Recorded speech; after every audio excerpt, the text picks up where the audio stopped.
Non, non. C'est bon, Baptiste, à toi. Chaque minute, c'est un camion de déchets qui se déverse dans l'océan, puis un autre, et encore un, sans fin. Ce plastique, il se fragmente, il devient invisible, et ce qui est invisible, bah, vous le respirez. Vous le buvez, vous le mangez.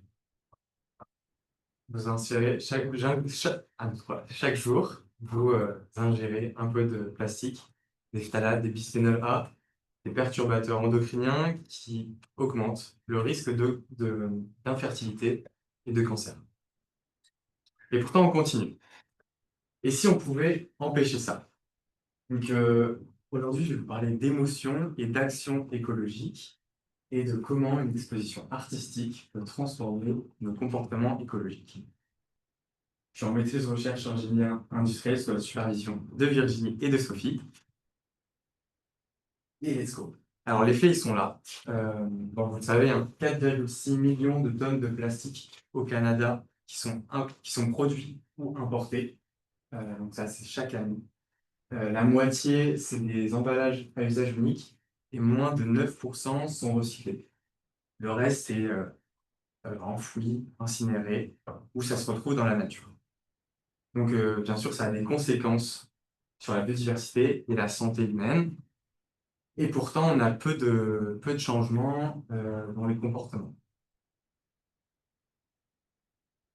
Le problème, c'est quoi? C'est pas le manque de savoir. Aujourd'hui, on sait que le plastique, il est partout, que il pollue nos océans, il se retrouve dans l'eau, même dans l'air, mais dans le corps.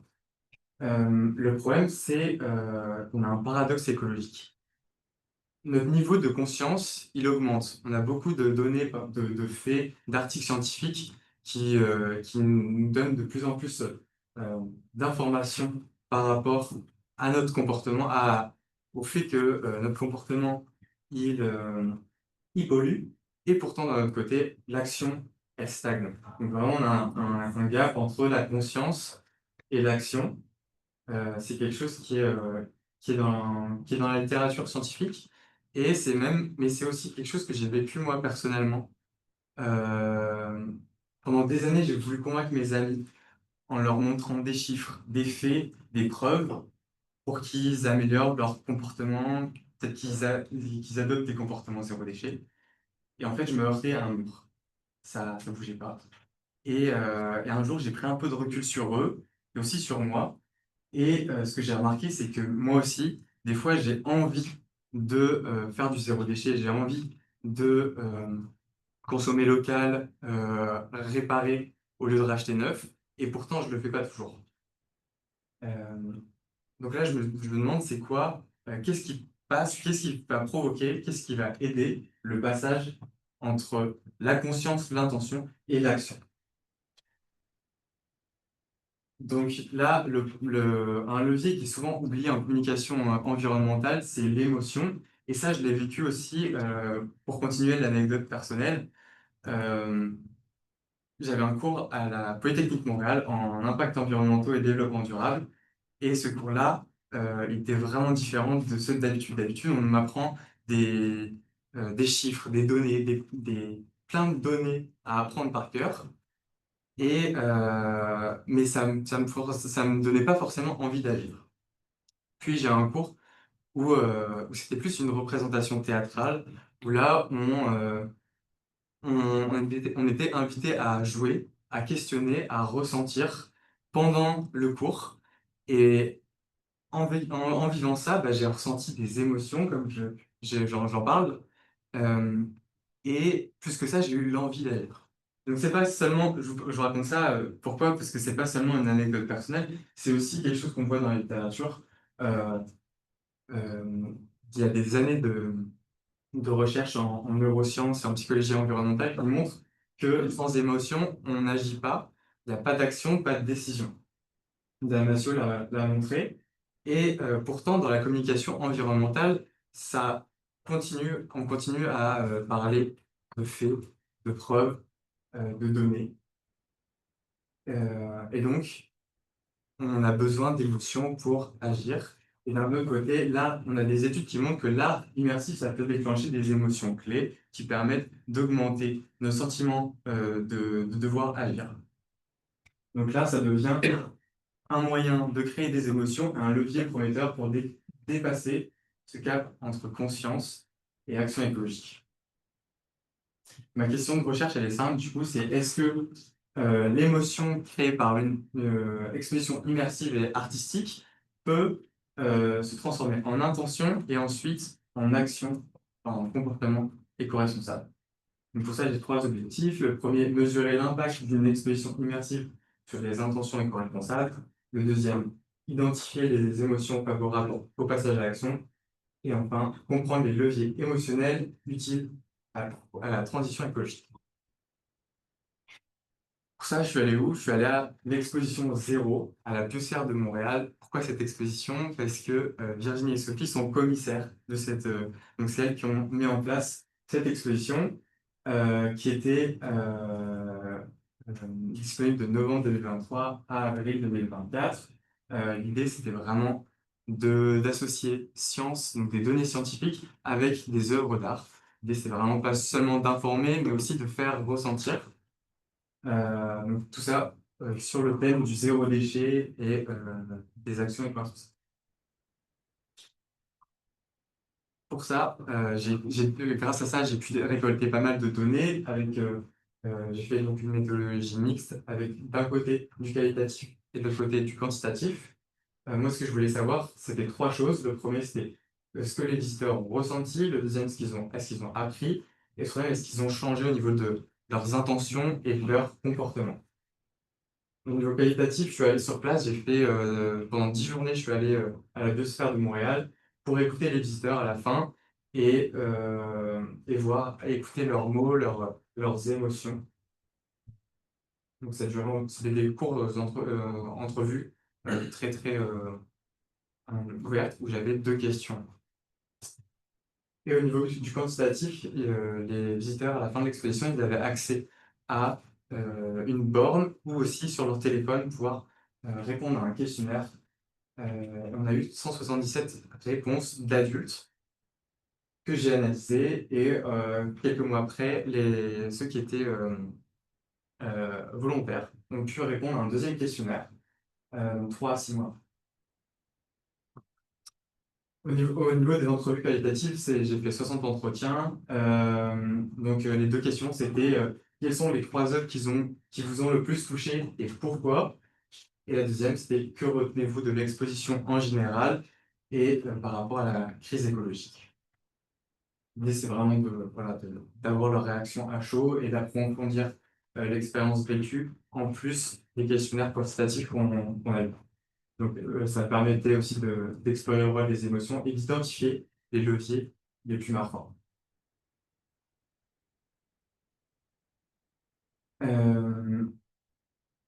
Aussi, au niveau du quantitatif, du coup, on l'a fait en 2 temps. Le premier temps de mesure, ça me permettait de capter l'effet immédiat à travers, en plus des données socio-démographiques, on avait des données au niveau de l'exposition, de l'expérience de l'exposition. Est-ce qu'ils ont appris, est-ce qu'ils ont été sensibilisés, aussi au niveau de leurs émotions qu'ils ont ressenties et de leurs intentions sur le moment. Puis au temps 2, l'idée c'était de voir est-ce que ces intentions-là, elles se sont transformées en comportement. Euh, Au niveau du profil des participants, donc, sur les 177 répondants adultes, l'âge moyen est de 35 ans. On a une répartition de genre plutôt égale avec 51% de femmes, 42% d'hommes. Et quand même 7% d'autres genres, donc 5% de non-binaires.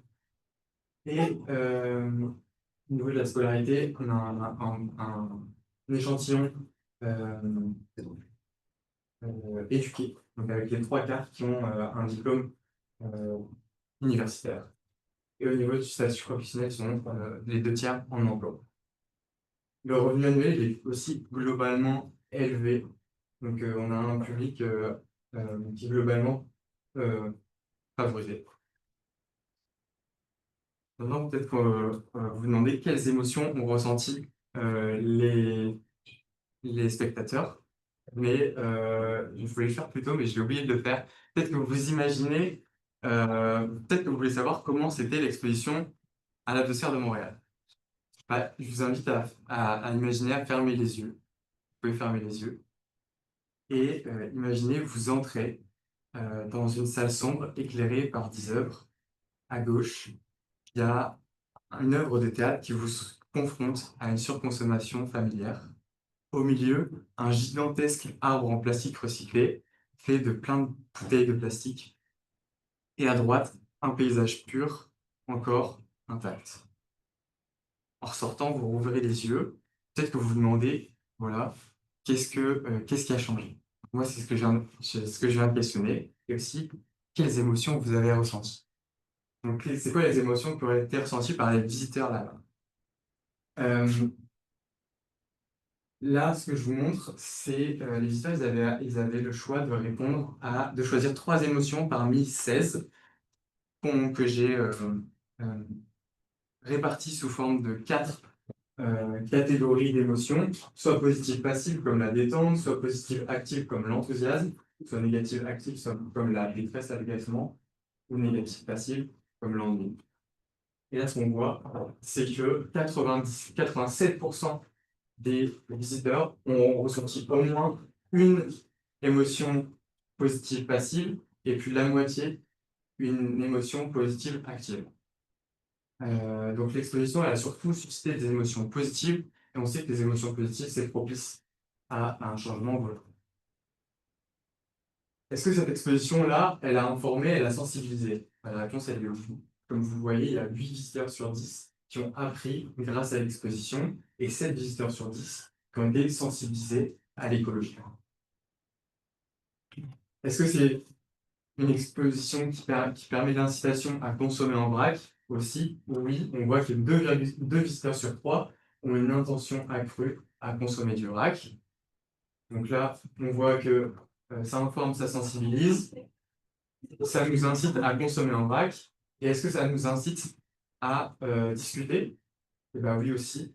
2 visiteurs sur 3 sont incités à en parler autour d'eux, à leur entourage, à leurs proches.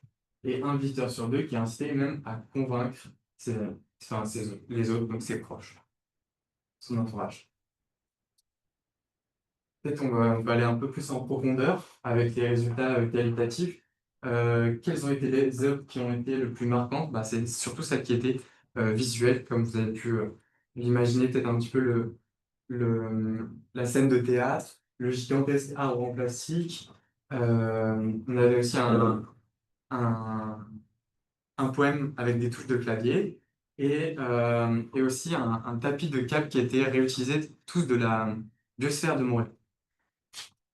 Et l'arbre, en général, il a été, c'est la, la, euh, l'heure qui a été le plus, que j'ai retrouvé le plus dans mes entretiens, c'était vraiment l'arbre qui a été cité 30 fois. Et ce qu'on voit, c'est vraiment un mélange d'émerveillement et de choc. Par exemple, il est beau et il me montre tout ce qu'on jette sans y penser. Et ce n'est pas juste un arbre de plastique, il est beau, grand, mais il y a du sens derrière. Ça m'a donné envie d'y croire. Donc c'est vraiment aussi une métaphore vivante de la surconsommation. On réfléchit à tout le plastique qu'on produit qui peut créer ce genre d'œuvre. Ça, au niveau des entrevues qualitatives, je les ai répartis en 4 leviers déclencheurs émotionnels. Le premier, c'est la capacité à captiver par l'esthétique. Par exemple, c'était beau, c'était immersif, impressionnant. Donc on voit, hein, vous savez, quand c'est beau, c'est esthétique, on a envie de regarder, donc ça attire l'œil. Ça attire, ça crée une première ouverture. Ça nous ouvre aussi émotionnellement. Le deuxième, ça permet de nous pousser à la réflexion. Donc ça m'a renvoyé à ma propre responsabilité, par exemple la scène de théâtre. Euh, Ensuite, certaines œuvres, voilà, donc c'est certaines œuvres, quand on voit notre surconsommation, bah, ça nous dérange, peut-être qu'on a envie de réfléchir à notre propre consommation. Le troisième, c'est réactiver les valeurs personnelles.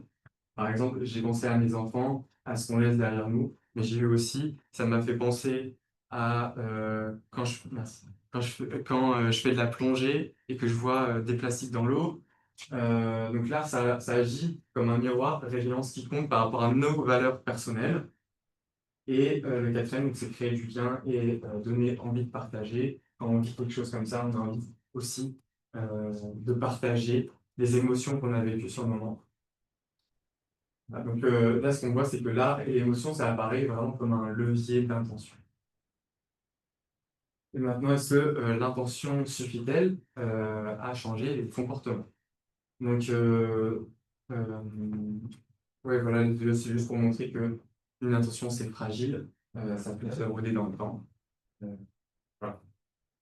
Mais pour ça, je voulais savoir, est-ce que, donc oui, pour vous rappeler, au niveau du deuxième échantillon, on a reçu des résultats des 23 répondants qui ont répondu 3 à 6 mois après. Et on voulait savoir si, est-ce que ces 23 répondants, ils sont représentatifs des 154 autres qui n'ont pas répondu.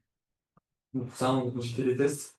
Et là, ce qu'on voit, c'est que globalement, il y a peu de différences significatives. Les seules différences significatives sont au niveau de l'emploi. Les 23 qui ont répondu sont plus souvent en emploi et ils ont aussi un revenu annuel supérieur à 50 000 dollars au niveau du foyer.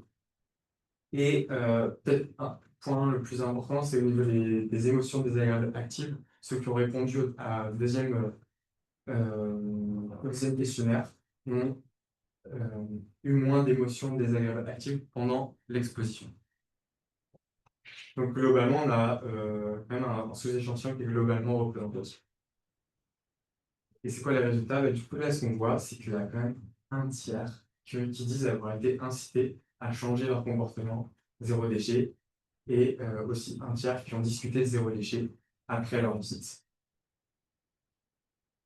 Donc là, ce qu'on peut discuter, c'est que l'exposition, elle a permis de provoquer des émotions, bien sûr, et que ces émotions, elles sont beaucoup transformées en intention et ensuite aussi en action, mais un peu moins.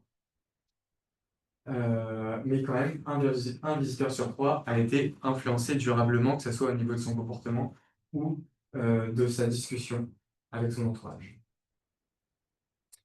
Bien sûr, il y a des limites de cette étude. L'échantillon, il s'est basé seulement à la biosphère de Montréal. Donc, globalement, c'est pas une étude qui est internationale, elle est juste. Et aussi, on a un échantillon qui est globalement favorisé, comme on l'a pu le voir. Donc, peut-être moins représentatif des gens plus précaires. Au niveau du temps 2, on a un échantillon qui est réduit, malgré qu'on a vu qu'il s'était globalement représentatif du temps 1. Et après, voilà, comme on en a parlé tout à l'heure, on a quand même toujours les biais cognitifs, comme le biais de désirabilité sociale. Malgré ça, on a quand même des signaux qui sont convergents entre nos résultats qui sont quantitatifs et qualitatifs.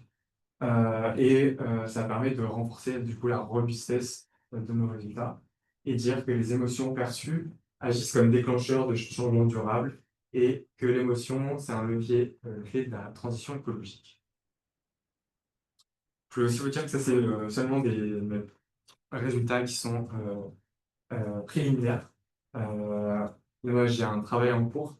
Là, on voit qu'on a une intention d'agir, mais moi, je voulais ça, et aussi et un changement de comportement. Et moi, ce que je veux savoir, c'est est-ce que il y a des émotions particulières qui vont permettre d'augmenter encore plus les degrés d'intention et d'action éco-responsable. Donc là, c'est ce que je suis en train de travailler dessus. Et ça va permettre de mieux comprendre les conditions d'un passage durable à l'action. Voilà, pour conclure, voilà, depuis que j'ai parlé, ça va faire bientôt 20 minutes. Ouais, 20 camions de déchets qui ont été déversés dans l'océan. Mais maintenant, on peut agir ensemble. On savait très bien que le plastique qui pollue. Maintenant, on sait qu'on est inspiré par des initiatives comme celle-là. Donc, il nous reste à agir. L'émotion, ça reste notre boussole. L'émotion, ça peut être un vent qui peut gonfler les voiles. L'exposition, elle a activé un souffle émotionnel vers le changement. Maintenant, moi, les questions que je me pose, c'est quelles émotions créent le plus de vent dedans et comment soutenir ce mouvement. Voici ma page de référence. Et si vous voulez en savoir plus au niveau de l'exposition, vous pouvez faire une visite virtuelle, c'est assez sympa. Voilà. Merci beaucoup pour la participation.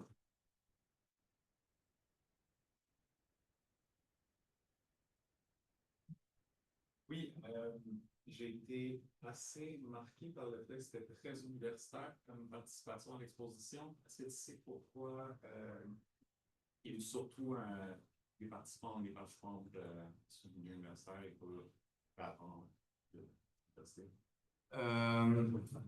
Moi, ce que je pense, c'est au niveau des, en général, des gens qui vont dans des musées, c'est globalement des gens qui sont très hautement, enfin, qui sont éduqués. Donc, c'est sûr que ça crée un biais. Et, mais enfin, ouais, enfin, pour moi, c'est assez logique. Et dans d'autres études, on a le même. Peut-être je peux rajouter parce qu'on a quand même, on avait fait avec Sophie le lancement de tous nos collègues de Polytechnique qui sont venus. Moi, j'ai été visiter l'expo aussi avec mes étudiants. Néanmoins, quand on regarde les études muséales, il y a toujours une surreprésentation quand même des gens qui ont un diplôme universitaire. Baptiste se concentre juste sur les adultes. On a quand même tout un échantillon d'enfants. On a sondé des enfants de classes sociales différentes parce que c'était des journées pédagogiques. Donc, ça, peut-être qu'il va avoir, c'est sûr qu'il n'y a pas un niveau de diplôme, on ne sait pas si leurs parents sont diplômés, mais en tout cas, c'est un autre type d'échantillon. Fait que ça explique, là, je pense que c'est nos collègues qui ont été comme incités à faire ton. En fait, justement, je me demande si l'exposition, en fait, mon sondage n'était pas une espèce de caisse de résonance.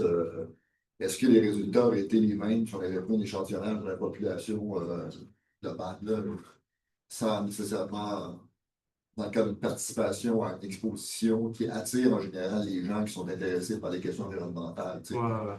Ouais, c'est ça, il y a un biais aussi on va attirer des gens qui sont peut-être déjà convaincus Ben oui, aussi, quoi. c'est ça. Puis malgré ça, il y a des niveaux de passage à l'action dans les gens convaincus.